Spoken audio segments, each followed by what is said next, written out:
Good afternoon, everyone, and perhaps also good evening for those of you joining from Asia. Welcome to Bonn Seminar. My name is Firji Sari. I'm a lecturer here at the Department of Social and Policy Sciences at the University of Bonn.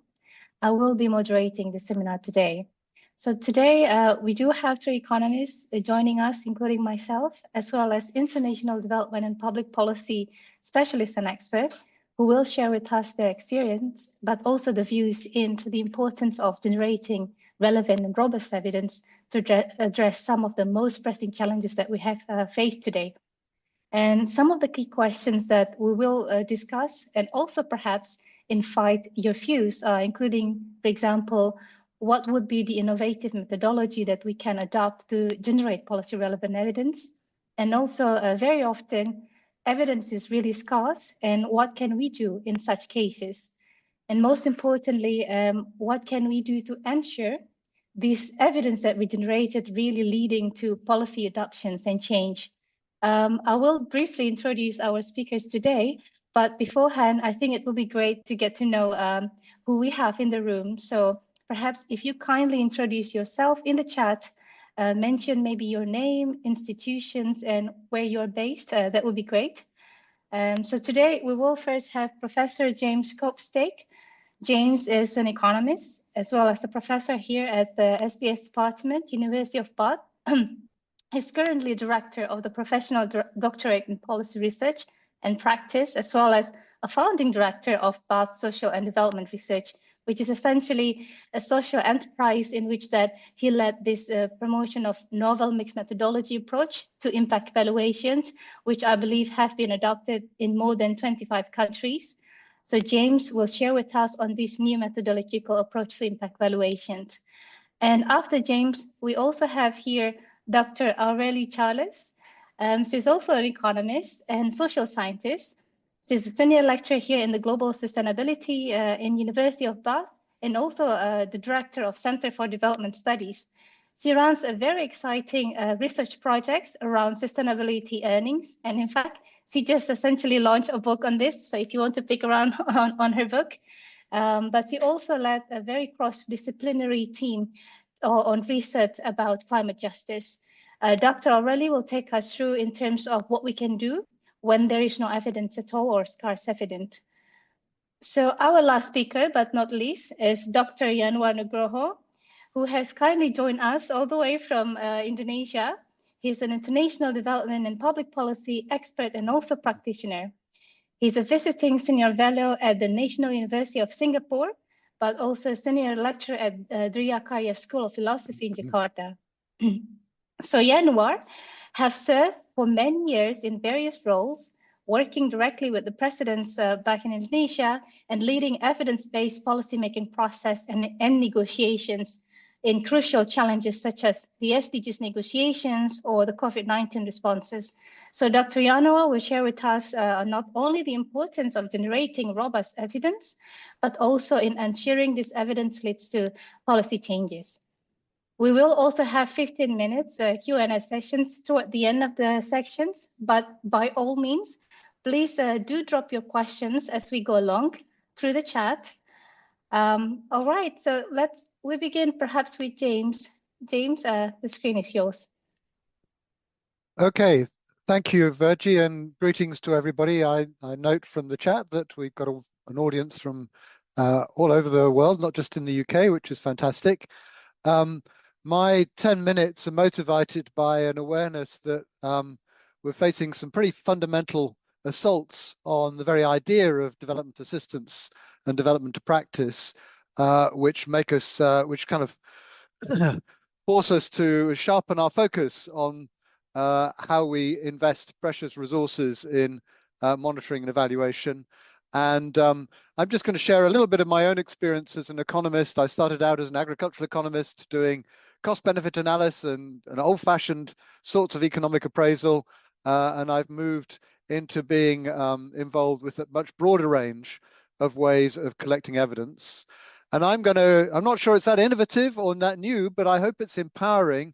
I'm going to make a case for continuing to be pragmatic, pluralistic, solidarity, strong, and eclectic in the way in which we collect evidence. This idea of bricolage, of using a range of methods. And I'm going to argue against the tendency for some people to argue for gold standards and that there is one rigorous way of doing impact evaluation and nothing else counts. And I think this is just reasserting what many of us know and already do, but it needs to be reasserted. Okay, next. And it is based, next slide, please. Thank you. It is based on work that I've published recently in the Journal of Development Effectiveness. So, oh, sorry, one slide back. This is my contacts. This is the world that I'm talking about, and I hope is familiar enough or resonates enough with the rest of you, with the audience. It's it's a world in which we have hierarchies of development finance, with large organizations spanning the planet, and with major information asymmetries, so that the people making critical decisions about how to move money are not very well informed about what's going on in the ground. And but I'm making an assumption that many of those social investors, those managers of development funds and development assistance, do have good intentions and want to know what's happening, and also they operate with strong prior understanding. They have a prior view. They're not looking for evidence that assumes that they know nothing. And I'm also very aware that most of the evidence that we use comes from day-to-day performance management. And hopefully that is based on walking before we run, collecting good monitoring evidence on key performance indicators. All the time we're doing reality checks of what we're learning as we implement organization operations through projects and programs, from work that is being generated, evidence that's being generated by the press, by academics, and so on. Problem with that is relevance and how quickly those long feedback loops take to operate. But of course, they're important. And what I'm particularly focused on, my world, is the limited resources we have to actually commission independent impact evaluation, which supplements what we learn through performance management and what we learn from the media and academics and the literature and so on. And I think this is the crucial area. It's the area where we test the middle range theories, not just the theories of change for one project, but the underlying assumptions we're making about what we're trying to achieve as an organization. And that's particularly what I'm interested in. Next slide. And there are lots of ways we do these kinds of deep dives to supplement basic performance management. And I'm basically going to be arguing for more theory-led qualitative impact evaluation and less quantitative impact evaluation, including the much discussed randomized control trials, not because I'm against them, they have their place, but in a complex environment, I'm arguing that they're usually not the most effective way of collecting evidence, because the world is changing too fast, the treatments are too complicated, the external validity of the findings that are generated are questionable, and they are very expensive. So I'm arguing for a bricolage approach, a mixed method approach, where we are constantly updating our prior views in order to gain a better handle on what's going on. And I think that's what we mostly do, but it tends to be underplayed in a lot of the literature and the rhetoric, and that gets picked up by donors. And I'd say a little bit the same about ethnography and the sort of more rigorous social science that my anthropology and other colleagues do. It's great, it's wonderful, but we need more focused, more cost-effective ways of generating information specific to particular activities. But again, to emphasize, no one approach is right. It's about getting the mix right across these different approaches. Moving on a slide. What's my own evidence base? Well, I've spent the last 10 years experimenting with qualitative impact evaluation methods. We came up with an acronym QUIP, partly to monitor how far our own work was gaining traction, and also because we wanted to come up with a way of interviewing people about their experience of change in different development contexts that was transparent in what it did. So the QUIP may not be the best tool for a particular case, but it's very transparent what it is. And you can go to the Bath SDR website and you can read up all about it. And wherever we can, we document the experience of the many different agencies that have now used it around the world, ranging from the UK Home Office and Save the Children to Diageo and many NGOs like Tear Fund and Concern. Okay, next slide. So here's a tangible example. EduFinance, part of the Opportunity International family. They have a mandate to support low-cost schools through commercial microfinance, school improvement loans, school fee loans. Highly controversial area, commercial financing of private education to fill in gaps in the public system. Of course, they have a theory of change, which has happy children in the middle of a circle of a positive feedback loop. So they needed a deep dive during COVID. How was the risks and the extra costs of COVID, school closures in places like Uganda being shared? Were appropriate steps being made to enable schools to survive through lockdowns? So they commissioned a QIP. And what the QIP did is it went out and it talked to teachers, it talked to head teachers, school administrators, parents about their experience of change through lockdown. We collected all their stories, and we have a piece of software that enables us to turn what people say is happening in their lives into causal maps. And this is an example of a causal map. I can't go into the details of it now, but you get the drift. That here is a way of, if you like, constructing theories of change empirically from what people tell us, rather than trying to do it ourselves from rational choice theory, or by making without comparisons between often slightly dodgy control and treatment groups. So it isn't rocket science. I'm saying do more systematic, asking people what their experiences are as a way of gaining feedback, and then careful and transparent analysis of the stories they tell. Next slide. I'm not saying that, I'm not falling into the trap of saying the QIP, which is what I happen to have been working with, is a solution for everyone. What it does is generate self-reported accounts of people's experience of change. It enables us to map causal pathways, to test theories of change, which we've come up before engaging in activities, to look at the attribution claims of specific interventions, and to look at how people's experience varies across a sample rather than just being satisfied with an average treatment effect. QIP doesn't give us precise magnitudes, but in a complex world, I'm arguing it's better to be roughly right than precisely wrong. When it's not an opinion poll, we use quite small samples because small samples are good for testing your prior theory. If you haven't got any prior theory, you obviously need a bigger sample. Okay, we collect people's opinions, but people's opinions matter. And if we collect enough opinions from enough stakeholders, we can make a reasonably accurate assessment of what's going on. And this is impact evaluation. So obviously, there is also a need for process evaluation and all the other things that we do in performance management. Next slide. And now I'm just going to sort of throw some different facts at you because I haven't very much time. Firstly, a lot of theory-based approaches to impact evaluation tend to be confirmatory. They tend to be Bayesian.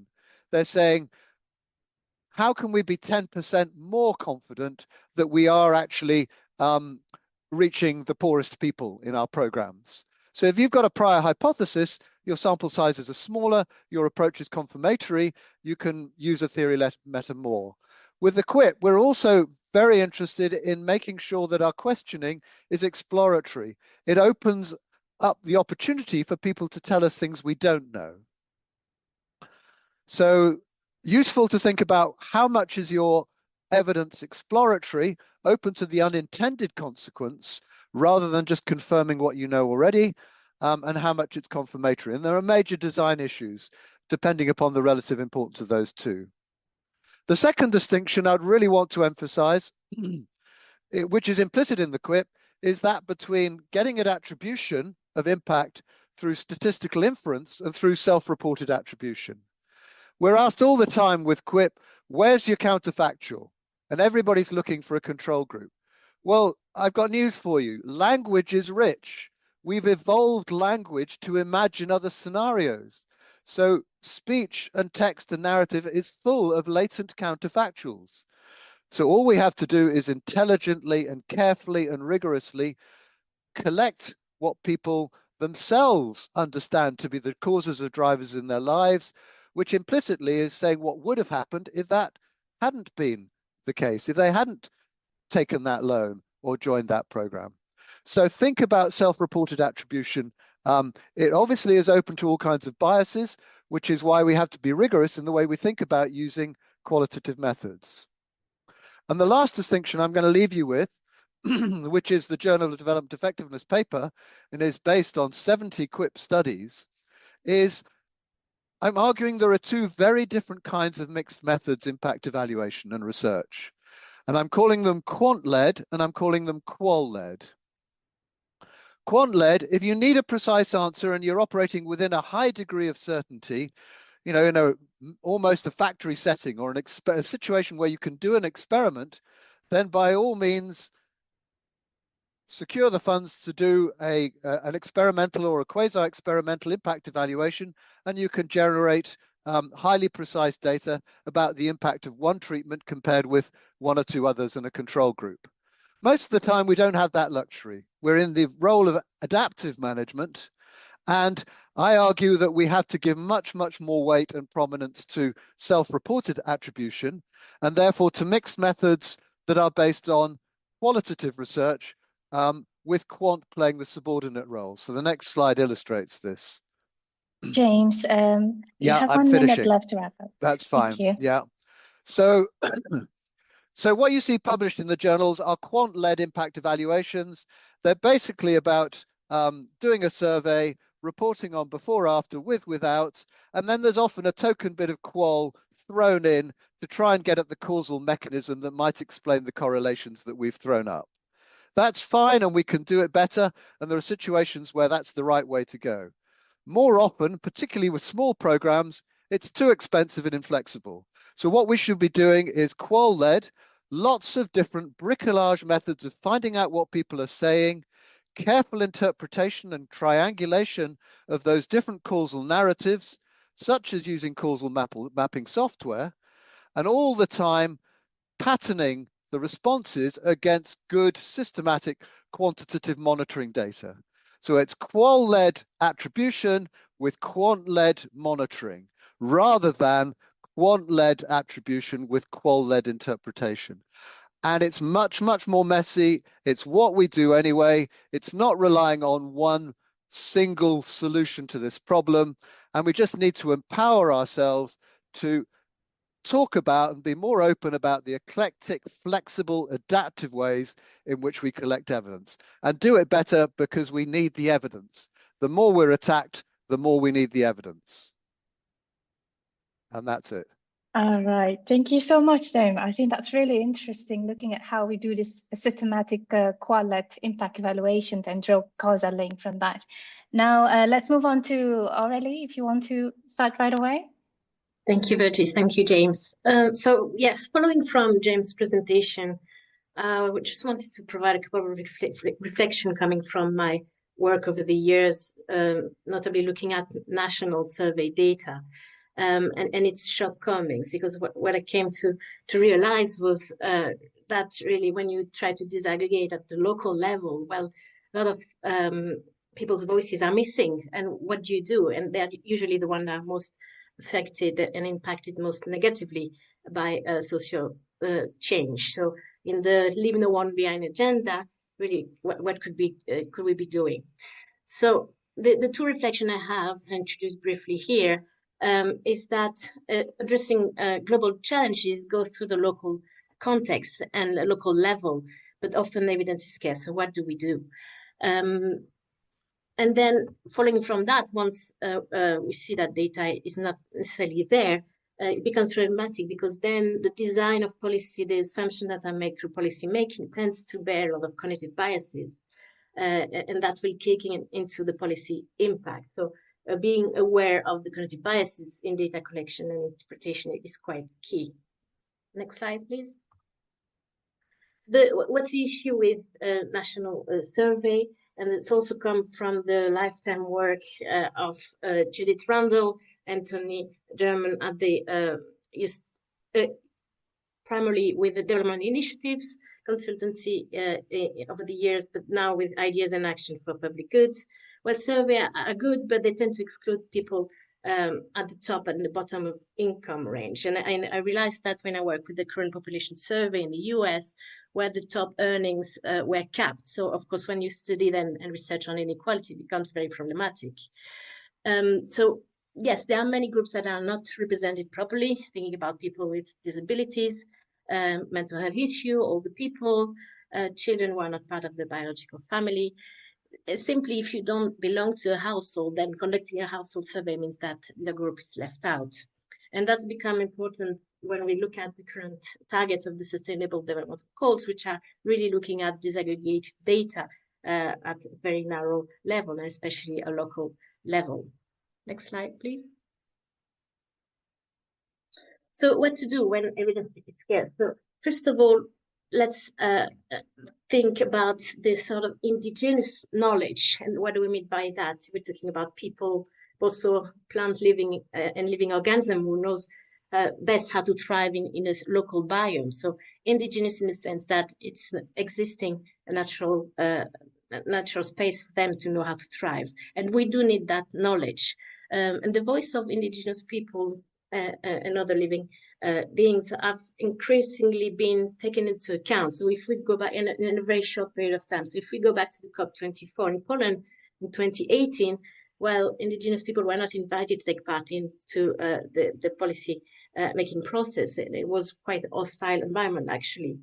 But when we look at the 2023 Global Sustainable Development Report that I've been working on, now indigenous people become part of the discussion, actually part of the recommendation to account for that precious knowledge. And I've seen it also when we've been looking at putting together the Ocean Report alongside the Institute for Policy Research, where we saw that in the 1980s, indigenous whaling captain in the Bering Sea actually trained Western researchers to better understand the migrating behavior of whales, because Western researchers were actually wrongly underestimating the number of whales because of that lack of knowledge. So taking into account that indigenous knowledge. You also see that the community generated knowledge through the Donut Economics Action Lab. You have a map on the bottom left corner looking at how communities are coming together to show what are their local priorities. So that community knowledge is very important.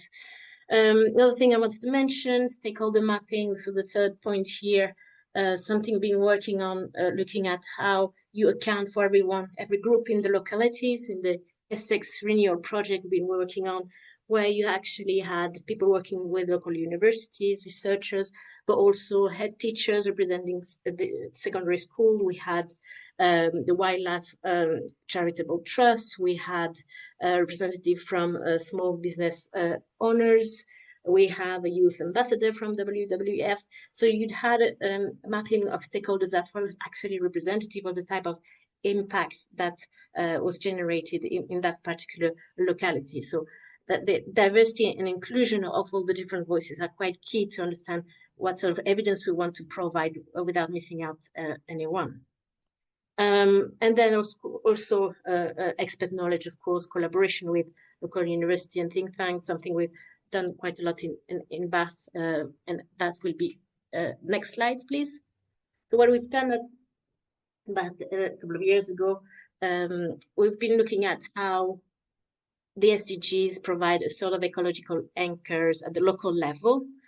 So how do we cultivate those islands of SDG excellence? And we've provided voluntary local reviews of the SDGs using the causal mapping methodology that James presented earlier on. Is quite effective when you have qualitative data. So it's essentially a voluntary local review. When you don't have enough data, then you're looking at those causal links within the text. And that gave us quite a strong policy recommendation in terms of understanding that despite the fact that there is a strong community engagement in the areas, the inequality remains quite strong. And one way we can improve and mitigate those inequalities to accelerate the SDG agenda. Next slide, please. So if you don't have enough evidence, then there's a tendency then to have cognitive biases kicking in terms of policy design, data collection, and therefore policy impact. So the first one I want to introduce was the group bias or groupthink. This is something close to my heart and my research, which tend to, to explain briefly, is about how do we make decisions according to the norms of the different social groups to which we belong, and therefore those different norms will then be reflected in the policy design, assumption, and policy impacts. So it tends to be the case, therefore, that if you do not have the voices of those minority groups, if you have biases towards groups that are socially entitled to resources rather than others, then it tends to lead to the exacerbation of inequality over time. And then the other two biases I wanted to mention in terms of being aware whether there is evidence or not, confirmation bias when you look at the evidence and tendency to support the evidence that really kick into your belief rather than looking for and paying attention to contrary evidence, which also relate to the optimistic bias, which is quite similar, but the overall results being an overestimation in terms of cost, time, and benefits in one area rather than another. And then, of course, the loss aversion element, looking at how you can attach to a certain project, to different projects, and then invest more time and energy despite the fact the project might not be as effective as it could be. So loss aversion is also one of those cognitive biases. I could go on and on for hours. We've got and experienced hundreds of cognitive biases. These are just a few, but quite central to policymaking, I think. Next, please. So just to conclude, in terms of the missing voices in policymaking are related to data gathering and data collection. Those invisible voices then do not show up in the end outcome of a policy. So it reinforces inequality, and it also reinforces those cognitive biases that I mentioned, especially groupthink. So what to do? Well, it's to include those voices from day one in terms of stakeholder mapping in the locality, and that's why my research has moved toward the local level, is because that's the only place to understand what is the biome, how to protect that biome with those different voices and within the design, the assumption, and the data collection stage of policy making. And the next slides, a few of the references and my work presented here, if you're interested, or if you want to be in touch with me afterwards. I'll leave the floor now to Yanua. Thank you.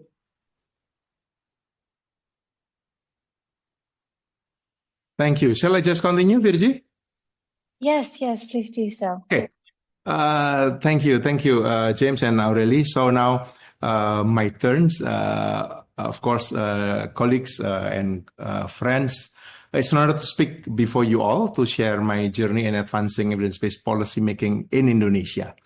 My career in public service actually started in 2012 when I left my permanent position from the unit of Manchester to move back to Indonesia as I was asked to serve in the President's Delivery Unit. And then I was appointed as Deputy Chief of Staff to the President until end of 2019. So it was a full 7 years of service, serving 2 presidents and 4 Chief of Staff. Quite a change from my previous life as an academic in the UK. And then I was tasked to lead the monitoring and evaluation of COVID response and economic recovery, and then overseeing SDGs achievement at the Ministry of National Development Planning. Those experiences has provided me with the front row seat to the aspirations and challenges of embedding evidence into policy making. Next. So, next slide, please. Next, okay. So, for me personally, this has been quite a challenging journey, moving from academia to the heart of policymaking processes in a country of more than 17,000 islands and more than 280 million population. Even sometimes, I have to say, to tell you, it is frustrating. We know what is academically correct, but the government acts the opposite, or vice versa. What the government does is against evidence or data, or simply does not make any academic sense. I found this not just in the office of the president or president during the cabinet meetings, but much beyond, such as in the UN negotiations on SDGs back in 2013 to 2014 that I personally attended as a capital negotiator from Indonesia. Next. Here, I want to recall Next, please. Okay. What I said in 1972, that public policy is anything government chooses to do or not to do. Remember that. So, as policy is always linked to certain issues or problems that become the concern of the society and that government's horizon is limited, there are priorities. Hence, policymaking is always an arena for power contestation. Four factors determine the process of policymaking. One, political environment. Second, economic environment. Third, social and cultural environment. And administrative environment. Next. The relationship between research and policy is often assumed to be straightforward. Next slide, please. Where knowledge generation leads directly to better policy outcomes. However, I need to assert here that this assumption may not always hold. Research operates in the realm of intellectual moments, focusing on evidence and systematic inquiry, whereas policy is shaped by political moments, where decisions are made within complex institutional and political constraints. This disconnect raises a fundamental question to me. To what extent does research truly contribute to policymaking? So here I would like to borrow Adler's conceptual framework, distinguishing policy, politics, and polity. Policy refers to the substantive content and mechanism that determine what is done and its effect. Politics encompasses the process through which policies are decided and implemented, and often influenced by power dynamics and competing interests. Meanwhile, polity represents the broader institutional and cultural structures within which policies are formulated. I think from here, next slide, please. I want to provide you with the context of evidence-based policymaking in Indonesia. This is not new, but its systematic adoption has been an uphill battle. Historically, decisions were often influenced by political instincts, vested interests, or immediate concerns. Introducing evidence-based policy meant challenging this status quo and fostering a paradigm shift where policy decisions are informed by reliable data, rigorous analysis, and stakeholder engagement. Over the years, some initiatives have been taken, but the road ahead remains long, particularly when evidence confronts the political realities of policymaking. Here, I will share the experiences. Next slide. First experience. Establishing a culture of evidence in the executive office of the president. One of the most pivotal moments in my career was expanding the role of the executive office of the president from initially a tactical delivery unit that translated the president's political promise into actionable government action plans to become also a policy analysis unit or think tank directly serving the president.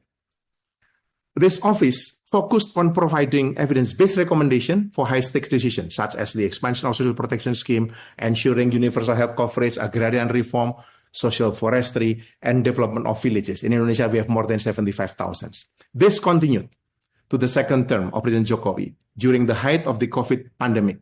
Although I already left the office and changed role, the office relied on data from epidemiologists, behavioral scientists, economic modelers to craft policies that balance public health concerns with economic resilience. However, this approach was not without resistance. Many stakeholders were initially skeptical of external expertise influencing policy. Over time, however, the credibility of evidence-based interventions earned their trust. Second experience. Next slide, please.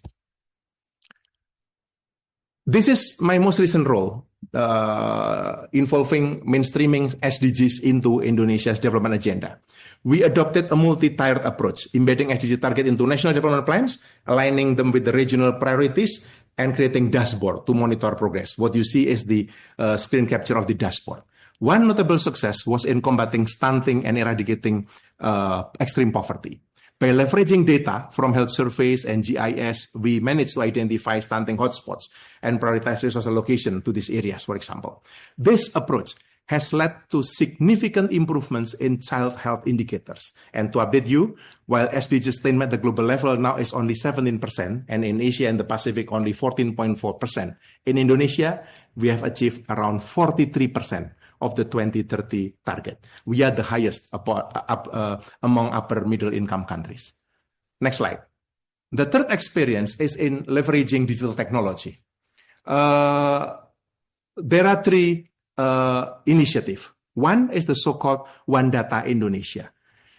It aims to ensure data standardization, interoperability, accessibility across institutions. It addresses issues of fragmented, inconsistent, and inaccessible data. This policy mandates the government institutions to follow standardized data formats, use a single data reference, and share information across agencies. Second, e-government. It is focusing on digitizing government services and processes. The third one is One Map policy. This addresses the long-standing issue of overlapping land use policies by consolidating geospatial data from multiple institutions. Now, next slide, please. The challenges. Despite the successful experiences, there are persistent barriers to evidence-based policy. First, data. While we have some progress in data collection, challenges remain in terms of reliability, standardization, accessibility. In remote areas, data gaps are particularly severe, leading to policies that often fail to address local realities. Also, data fragmentation across ministries and agencies hinders holistic policymaking. 2, political economy of decision-making. Evidence often clashes with political considerations. There are reforms that are backed by strong economic evidence, but face public resistance and political pushback. And politicians are often reluctant to champion policies with long-term benefits, but immediate costs, especially during an electoral. Okay. 3, capacity constraints. At the subnational level, there is significant gap in technical capacity. And 4th, public trust and engagement. Policymaking is not just about evidence, but also about perception. Communities, especially those historically marginalized, are often skeptical of policies formulated in distant capitals. This must be bridged. So, my last slide, next one, is the lesson learned and way forward. 1, building coalitions for change. Let me emphasize here, evidence alone cannot drive policy change. It requires champions at every level of government and society. During my tenure, building coalition with civil society, academics, private sector was invaluable in amplifying the credibility and impact of evidence. 2, investing in capacity development. The sustainability of evidence-based policy depends on the skills of policymakers. Investing in capacity building programs, particularly at the local level, is crucial. We have partnership with universities to train local officials, but this needs to be scaled up. 3, harnessing technology. Digital transformation offers unprecedented opportunities to strengthen evidence-based policy. However, this requires significant investment in infrastructure and digital literacy. 4th, adopting evidence to context. Policymaking is never a one-size-fits-all endeavor. Evidence must be contextualized to Indonesia's diverse realities, to your diverse realities. Policies that work in my city may not work in other areas, or in my country may not work in other countries. And lastly, communicating evidence effectively. Evidence must be communicated in ways that resonate with both policymakers and the public. Simplifying complex data into actionable insights and narratives can help bridge the gap between evidence and action. So I think I will stop here and invite for discussion. Thank you. Thank you so much, Mas Yanuar, Aurelie, and James. That was a very thoughtful discussion and very packed. And I do have a lot of questions that I actually myself want to ask. But before me asking questions, let me just invite if any one of you joining us today would like to pose some of the questions. I'm trying to look at the Q&A. Haven't received questions yet, but if any of you would like to speak directly to our speakers today, you're welcome to do so, and you can just click the button and raise your hands.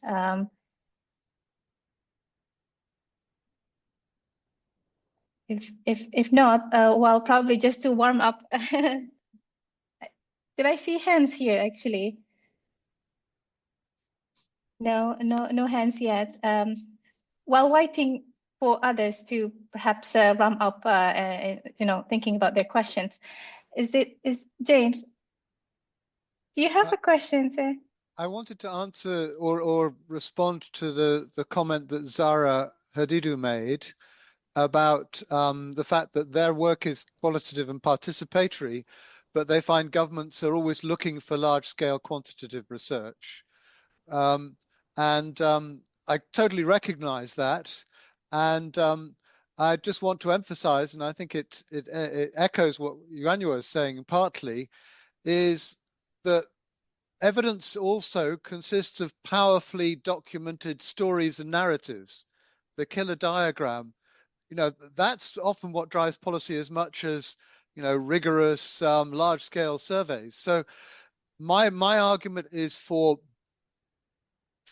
more systematic generation of the theories and the stories that we then put out and can influence policy and build coalitions. And we need to be as rigorous in reducing bias in the way we do that as we are rigorous in reducing selection bias and sampling bias when we do quantitative surveys. And we have to recognize that there is actually a deep bias in which we associate rigor with numbers and scale and maths, but that is a bias. We can call it obsessive measurement disorder, if you like. It's a cognitive bias. And I'm not arguing against quant, but I'm arguing for the idea that somehow by default, just because there are large numbers involved, it's somehow more rigorous or more relevant or more reliable or more efficient. And that bias has been exploited ruthlessly by academics like me, who gain privileged positions over policy by publishing in journals that privilege quantitative maths-based research rather than painstaking, more legalistic documentary compilation of evidence from multiple sources. Great. Thank you so much, James. I kind of like observed when I was working in Indonesia as well. There's always this tensions between sort of like qualitative driven research and then quantitative, and how the policymaking essentially, or the policymakers receive those different types of evidence to support their policymaking process. We do have two questions here. One is from Catherine. The question is, can you share a little bit more on how you convince policymakers to engage with evidence when it is actually contrary to their beliefs? And I believe that all of you already have experience directly working with policymakers. So I invite any of you who wants to address this question first.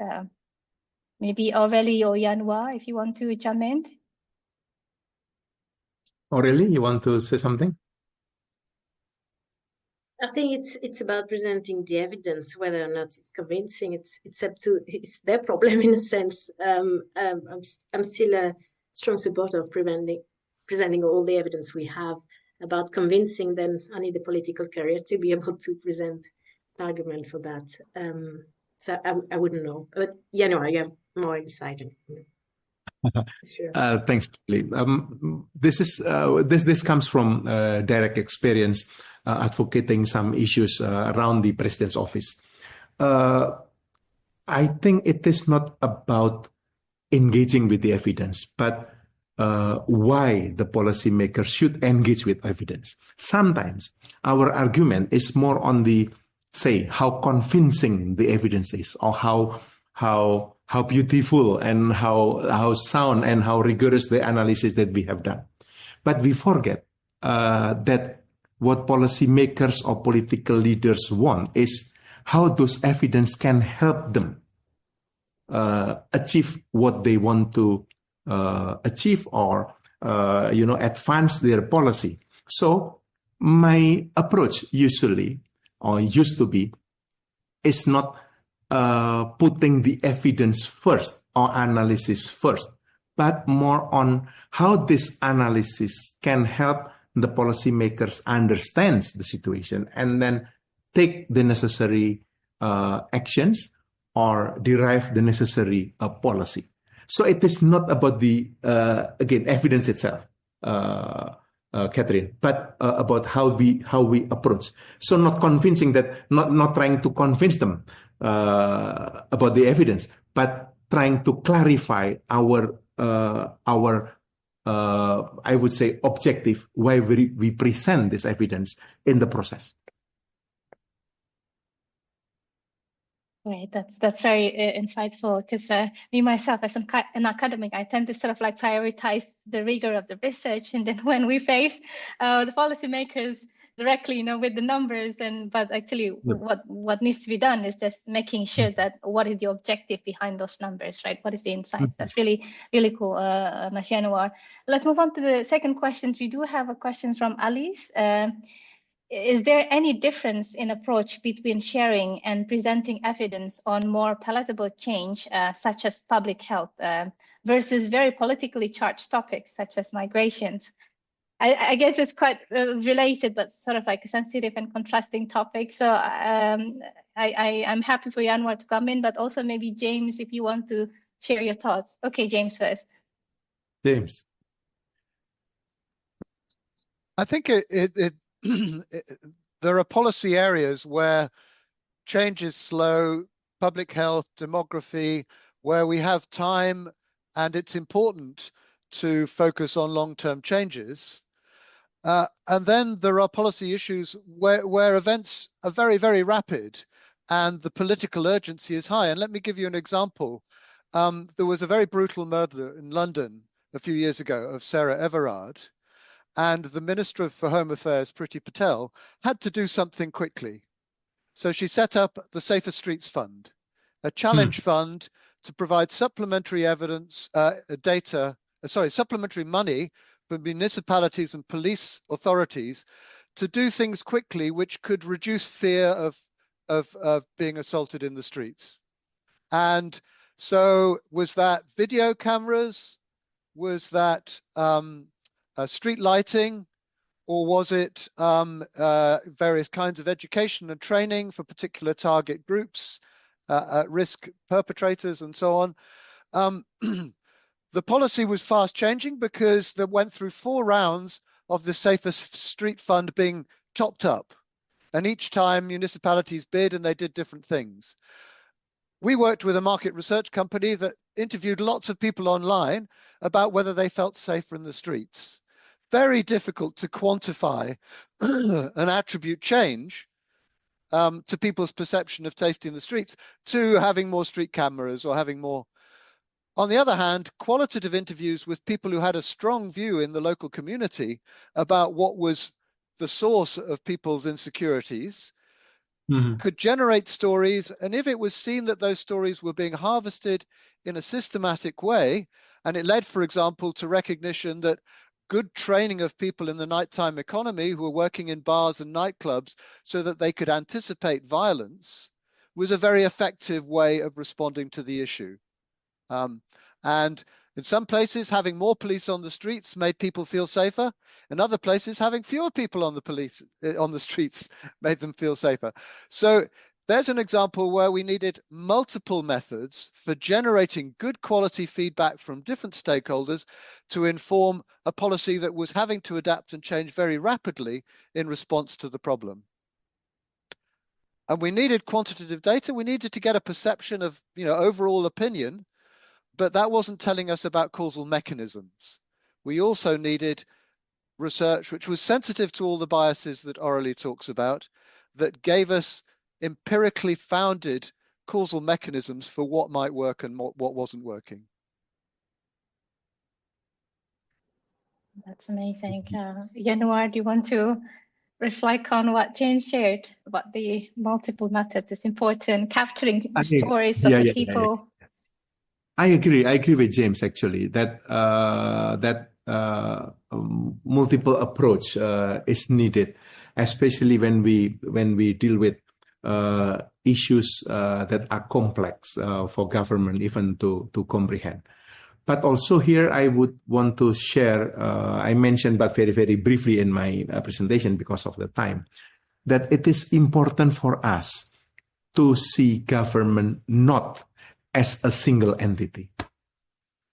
We have many ministries or agencies, we even cannot see one ministry in a monolithical way. We will meet many high-level officials, director generals, or deputy ministers. There are good people around there, even if we think that they are not very welcome about using evidence. So my invitation to all of us here, academics, is that why don't we try to work with champions? Why don't we try to identify those who welcome more compared to those who, much more skeptical. So on the one hand, or from the researcher side, I think what James said is very, very true. We need to come up with rigorous approach, with multi methods, especially when we talk about specific complex issues. On the other hand, we need to also work with the government, find I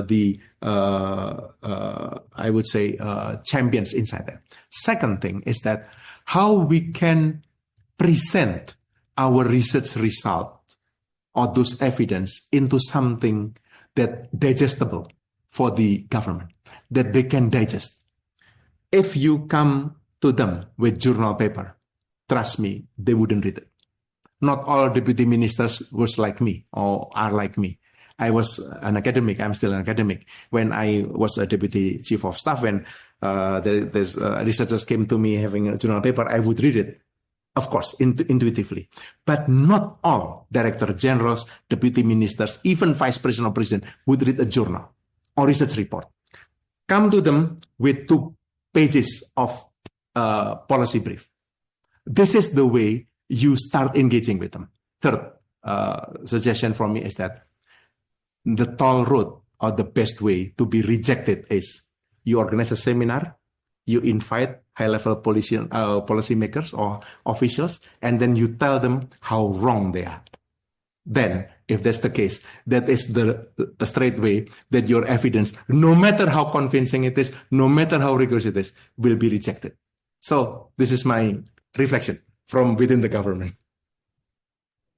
Thank you, Yanuar. You remind me with my time in the World Bank. Unfortunately, that's sort of like the common approach on, you organize this massive, serious type of conference to launch a report, which is essentially, oh, we did this, wrong and so on. So not sure how well that was received.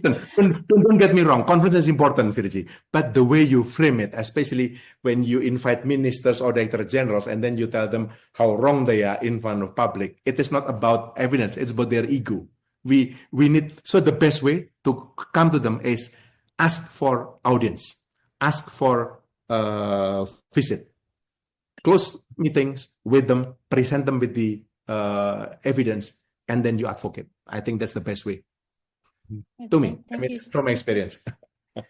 Thank you so much. So unfortunately, we do have a lot of questions coming in, but we are coming toward the end of our seminar. Apologize that we can't go through all of the questions, but hopefully we will see each other again in the future. But I just want to sort of wrap things up. And there's a lot of insights that James, Aurelie, Yanuar shared, and many of them are really, I kind of connecting the dots. For example, James really mentioned about the valuable insights that we can do by doing a structured methodology in terms of capturing the qualitative stories of people who are really, experiencing that in the ground, and putting back that toward a shorter and more manageable research life cycle, if you may, so that it fits directly into the policy-making process. And obviously, this has been adopted in many other countries and proved to be successful. And I like the fact that Aurelie really highlights one of the challenge that I found myself working in policy sector before, the fact that many of the data that we have, or many of the research that we do, often really lack of this local and minority voice, right, which is very important in shaping the outcomes of global efforts such as the SDGs. And then I also like the fact that Aurelie gives some solutions on different ways we can actually fill in this gap. And Yanuar, there's a lot of rich experience there, reflecting from your experiences working with the government directly in Indonesia. But I think I would like to highlight the fact that reflecting the roles as an academic, right, and also many of us joining here working in the public sector, the fact that generating quality evidence is really important, but really on how we present that evidence in the form of convincing narrative and story is really important to ensure that the evidence is really adapted toward a policy making process of also policy change. So with that, I hope you find this seminar is really insightful and useful as I found them to be. I would like to thank James, Aurelie, Januar for sharing your not only expertise, but really, candid experience in this topic, and also for all of you joining us today, and Bon especially for organizing and hosting this seminar. So if you would like to know more about our research, Januar research, Aurelie's research, James' research, and also the many MSc in international development programs and PhD programs that we offer here at the Department of Social and Policy Sciences in University of Bath, you can do so by going through the link that I will be shortly posting through the chat box. Just to note that also very soon we are celebrating the 15th year of our Center for Development Studies. We have so many exciting events going on, so I would really pretty much hope to see you in some of these events. So thank you so much again for joining us, and hope we will see each other again in some other occasions and bring these discussions even further. Thank you. Thank you.